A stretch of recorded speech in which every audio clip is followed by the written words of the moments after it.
अंजू सिंह जी नैनीताल से। राधे राधे, प्रणाम महाराज जी। आपने गरुड़ पुराण पर बोलते हुए पिछले सत्संग में काफी भयावह विवरण किया है। श्रीमद् भागवत पंचम स्कंद नरकों का वर्णन। कौन बोल रहा है? गरुड़ पुराण से नहीं, श्रीमद् भागवत पंचम स्कंद नरकों का वर्णन श्री सुखदेव जी महाराज परीक्षित को कह रहे हैं। भयावह क्या? जैसे कर्म किए जाते हैं, भयावह कर्म किए जाते हैं तो उनका फल भयावह होता है। जैसे कोई कहता है, आप आगे प्रश्न करना, लेकिन वो बात आ गई कह रहा हूं। कोई कहता है अरे नरक वरक नहीं होते। जब सामने बिल्ली होती है ना, कबूतर कहता कोई बिल्ली बिल्ली नहीं, एक ही झपेटा में उसका हिसाब हो जाता है। तुम्हारे कहने से होगा।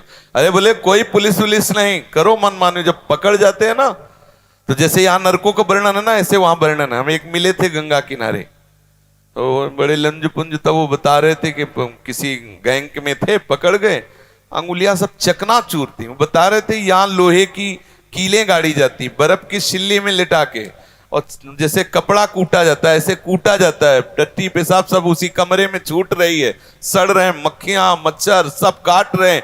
अरे बोले सब झूठी बात, तो करके देख लो। बोले यहां नहीं नरक, वहां नहीं नरक, कोई ये सब केवल गप्पे बता रहे हैं। बाबा जी को क्या है, तो लोग में भय फैला रहे हैं। आप करके देख लो। यहां बोले भगवान अगर दंड देना है तो समाज में दंड दें। जानते हो चोर की जब पिटाई होती है ना, तो बंद कमरे में होती है। चाहिए कि समाज में करना चाहिए जिससे शिक्षा हो, लेकिन सिद्धांत है। आप देखो किसी मुजरिम को ले जाते हैं तो कैसे पीटते हैं, सब बंद करके एकांत में भी कस के धुलाई करते, एक एक बात पूछ लेते। ऐसे ही जिससे जैसे हम तिहाड़ जेल नहीं, ऐसे नरक है। ऐसा मान लो कि तिहाड़ जेल एक भारत की जेल है और नरक एक अनंत ब्रह्मांडों की जेल है। जहां से भी अपराध करोगे वहां तुम्हें जाके सजा मिलेगी। तो भयावह क्या? भयावह कर्म ना करो। ये पुलिस है, चोर के लिए भय देने वाली है और आपके लिए निर्भय करने वाली है। आप देखो अगर आप धर्म से चल रहे तो आपको कितना सपोर्ट देते। वो बेचारे धूप में भी खड़े हैं, आपकी गाड़ी निकलवा रहे हैं, वो सब संयम बता रहे हैं जिससे आपको कष्ट ना हो। रात में वो गश्त लगा रहे, जब आप सो रहे होते हो तब वो पूरा दौड़ भाग कर रहे होते हैं। क्या पुलिस भयावह है? पुलिस सुख देने, लेकिन भयावह किनके? जो रात में सेंध करने वाले हैं, वो हारन सुन के ही मोहल्ला छोड़ देंगे, उनको भय लगेगा। भयावह उनके लिए नरक है जो भगवान के सिद्धांत के विरुद्ध आचरण करते। नहीं, नरक और भय ये भक्त की नजर में है नहीं। वो तो मांग कर रहे हैं, कह रहे हैं यत्र यत्र मम जन्म कर्म भी नारके परमे पदे थवा।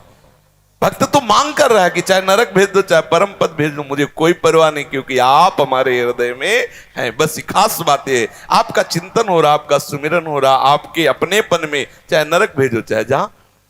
जे जोनि जन्मो कर्म बस तहा नाथ पद अनुराग। आपके अनुराग से युक्त तो किसी भी योनि में जन्मे। आगे प्रश्न कीजिए। भयावह विवरण किया गया है। पाप कर्मों का पहले भी प्रभु जी ऐसा सुना गया है। प्रश्न ये है कि वो दंड बहुत ज्यादा हैं और फिर जन्म लेने के बाद जो हम भूल जाते हैं और फिर वही विकार घेर लेते हैं। 5 मिनट का बलात्कार, 5 मिनट का, पूरे जीवन की जेल, और इतने से ही मुक्ति नहीं हो गई, इसके बाद भी कुछ होता है। इसीलिए डरो, भयभीत हो और धर्म से चलो। कोई खिलवाड़ थोड़ी है। तुम खेल वो एक ने कहा कि अगर हम मांस नहीं खाएंगे तो हमारे अंदर बल नहीं आएगा, ऐसा नहीं आएगा, वैसा नहीं आएगा। बनो बलवान, वहां एक से एक बलवान तुम्हारे होश ठीक कर देंगे। जैसे तुम यहां जीवों को खा रहे हो ना, तुम अपने बल पुष्टता, शर्म आनी चाहिए। कैसे कैसे राक्षसी स्वभाव के लोग हैं। अरे मांस, बोले तुम भी तो मूली और गाजर पाते हो, उसमें भी तो जीव है। ये हमारे लिए विधान है, शास्त्री कानून है कि तुम पा सकते हो। हमारे लिए विधान किया है भगवान ने। तुम मनुष्य, तुम्हारे लिए बकरा भैंसा राक्षस हो क्या? तुम्हारे लिए विधान है क्या? मूली गाजर जो विधान है, जीवे जीव बिना जीवे नहीं, सिद्धांत है। हमारे लिए विधान है। हमारे लिए गेहूं है, जौ है, चना है, दालें हैं, अन्न है, फल है, मेवा है, मिष्ठान है, दूध है, दही, कितने पदार्थ जरूरी है। जिंदा पशुओं को जलाओ और खाओ तो राक्षस बनो, तो तुम जाओ भोगो जाके। कानून का मतलब क्या? देखो, एक स्त्री है जिसका पाणी ग्रहण विधान से करते हैं, उसको हम अपनी पत्नी रूप में स्वीकार करते हैं। बाजार में घूमो कोई विरोध नहीं, ना इस लोक में ना परलोक में। हमारी बहन भी स्त्री है, दूसरे की बहन भी स्त्री है, और वही व्यवहार तुम करो तो दंड भोगो, यहां भी जेल भोगो, वहां भी नरक भोगो। बोले स्त्री तो स्त्री है, अरे जी है, लेकिन विधान है। ऐसे ही जीव तो जीव है, लेकिन जी विधान है। तुम्हारे लिए क्या विधान, तुम्हारे लिए क्या विधान है? ये पशुता की बुद्धि तुम्हारी वहीं ठीक होगी। एक हाँ आप आए रहना से ना बगल में, और तुमसे पूछ रहे तिवारी, तुमसे रहना से ना, वो तो तुम जानते। और क्या नाम था उस ठाकुर का, वो जो सुरेंद्र का भाई है, राघवेंद्र सिंह। देखो ये प्रमाण भी है, नहीं तो होता कि कहानी बता रहे। उसका ऐसा नक्शा था, जिधर से निकले उधर से हाहाकार मचा दे। अगर आप तनिक भी विरोध किए तो बीच बाजार में जूतों से पिटवाएगा। ऐसा उसका मतलब बल विक्रम था। छोटा भाई तो कसाई समझो, हसिया से काट देता चाहे जो कोई हो। ऐसा नक्शा एरिया थर्राता था। हम देखा है और सुना भी है, और परिणाम भी देखा। हो गया एड्स। अब सारी ठकुरी होश में उड़ गई, ऐसे कीड़े मकोड़े की तरह तड़प के और जे भी वो मरा तो छोटे वाले को जानते, जिसे तिनका, ऐसा ऐसा रहा न कोकुल रोवन यार। तो क्या एक कर्म का हिसाब हो गया क्या? नहीं नहीं, ये तो ब्याज है, हिसाब तो आगे होगा, मालिक करेगा हिसाब। इसलिए ये मत माने कोई कि अरे भाई कर्म तो बहुत छोटा, विधान विधान है। हाँ एक उपाय है, यदि आपने अभी तक गलतियां की और आपको भय लग रहा है, बचना चाहते हो, तो जैसे मुकदमा में साबित हो गया कि तुम सजा के योग्य हो, फांसी की सजा दी गई, तो आप एक उपाय है, राष्ट्रपति से अपील करो, वो माफ कर सकता है। तो भगवान हमारे राष्ट्रपति हैं, राष्ट्रपिता हैं। हम बच्चे, हमसे गलती हो गई, हम अपील करें, अब लो नशानी अब ना नसई हो, तो कह रहे हम त्वाम सर्व पापेभ्यो मोक्षयिष्यामि मा शुचा। जा, मैं तुझे सारे पापों से मुक्त कर देता हूं। वो नरक कभी नहीं जाएगा, महापापी रहा है लेकिन भगवान धाम जाएगा, क्योंकि प्रभु ने उसे माफ कर। एक उपाय है, हरि की शरण में आ जाओ, प्रभु का नाम जप करो, सब पाप नष्ट हो जाओ। मनमानी आचरण करो तो भोगो जा करके। अब आप कह दो इतने का इतना दंड, तो ये तो विधान है, डरो इस विधान से। अब कलयुग का प्रभाव बढ़ता जा रहा है, बोलेगा शास्त्र वास्त्र कुछ तुम्हारे कहने से होगा। अभी कुछ ही दिनों के पहले की बात है, यहां बैठ के ऐसे तर्क करते थे, हम मुस्कुरा देते थे। देखो अभी आप खड़े हो, हमें मां बहनों की गालियां दो तो हम हाथ जोड़ेंगे, अंदर से सोचेंगे प्रभु हमारे धैर्य की परीक्षा दे रहे, मुस्कुरा देंगे। वो आपको लगेगा मैं बाबा को दबा के चला गया। दुखिया को न सताइए, दुखिया देगा रोए, और जिस दिन दुखिया के मुखिया सुने तो तेरी गति क्या हो। यही हम तड़प तड़प के कैंसर से युक्त होकर जब शरीर वो शरणागत भी हुए भगवत मां, तो हिरा गई, सारे नशे हिरा गए, सारी अहम मिट्टी में मिल गया। तुम कहो कौन भगवान, कैसा भगवान? जब उसका हिसाब आएगा तुम्हारे पुरखा पानी पा जाएंगे, पक्का समझ लो। तुम्हारे कहने से है, यहां तुम मुझ में ताव दो, जब फंस जाओगे ना तो वहां गिरा के एक के ऊपर चार चार की लट बरसती है, तब वो कहता है बाप की कसम खाता हूं दोबारा काम नहीं करूंगा। अभी तुम बोल लो जितना मनावे बोल लो, यहां तो बख्श जाओगे किसी तरह, क्योंकि हृदय वाले हैं। नरक में हृदयहीन है, वहां तो एक राई पाई के हिसाब में अंतर नहीं। अगर यह है कि इतना दंड देना है तो तुम्हारी पुकार नहीं सुनी जाए, यहां तो कम से कम इतना है, पानी पिला दो यार, थोड़ा तो रुक जाओ, वहां नहीं।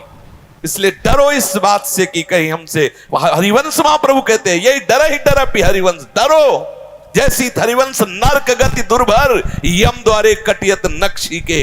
बहुत ही दुर्गति होती है, एक एक पाई पाई का हिसाब होता है, सावधान रहो।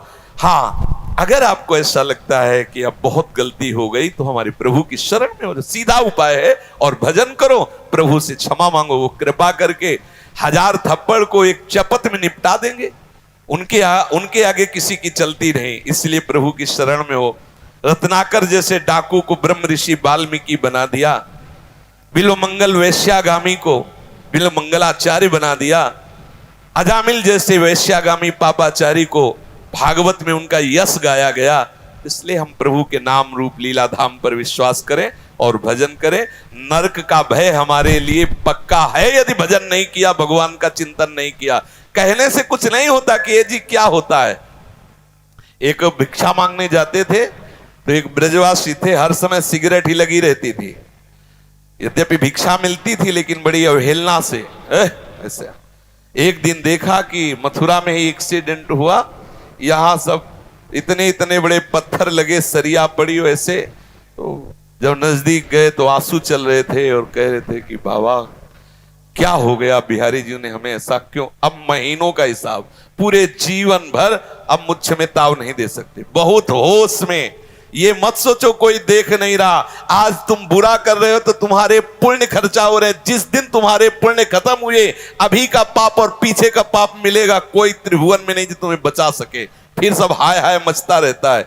अभी बुद्धि ठिकाने लगा लो और भजन। अगर ये कहो कि भय देते हो तुम संसार को, भय, अच्छा निर्भय होकर के तो ये बलात्कार हो रहा है, निर्भय होकर के तो अत्याचार और हिंसा हो रहे हैं। यदि राष्ट्र का भय, धर्म का भय, शास्त्र का भय, गुरु का भय, तो साफ सावधान पूर्वक धर्मात्मा बनकर चलें। आज निर्भयता बढ़ रही है और शास्त्र और संत और सदगुरुदेव और महापुरुषों की अवहेलना हो रही, उसी का परिणाम बढ़ता चला जा रहा है। आप देखो, जहां ये शासन के इतना करने पर हाथ काट दिए जाएंगे, ऐसा करने पर तुम्हारी आंख फोड़ दी जाएगी, जबान वह हिल जाएगा कि ऐसा कैसे हो रहा है, कहीं भूल हो गई तो ऐसा हो जाएगा। तो ऐसा नहीं। जो भय है वो धर्म पालन के लिए है, जो भय है वो हमें पवित्र बनाने के लिए है, हमें संयम से चलाने के लिए है। वो कोई ऐसे भांग खा के भय नहीं लिखा गया है, वो जो है वही लिखा गया है, जो अपराध है वही। अच्छा आप सोचो, एक आदमी है, तुम्हें दिखाई दे रहा है तुम्हारी बहन को छेड़ रहा है, उसने तो ऐसे छुआ होगा, तुम भी ऐसे छू लो जाके। छेड़ने का मतलब उसने ऐसे छुआ और मुस्कुरा दिया, तो तुम भी छू के मुस्कुरा दो। लेकिन तुम क्या करोगे? 4 लोग मिलकर 50 जूते मारोगे गिरा गिरा के। तो इतना बड़ा दंड ठीक था क्या?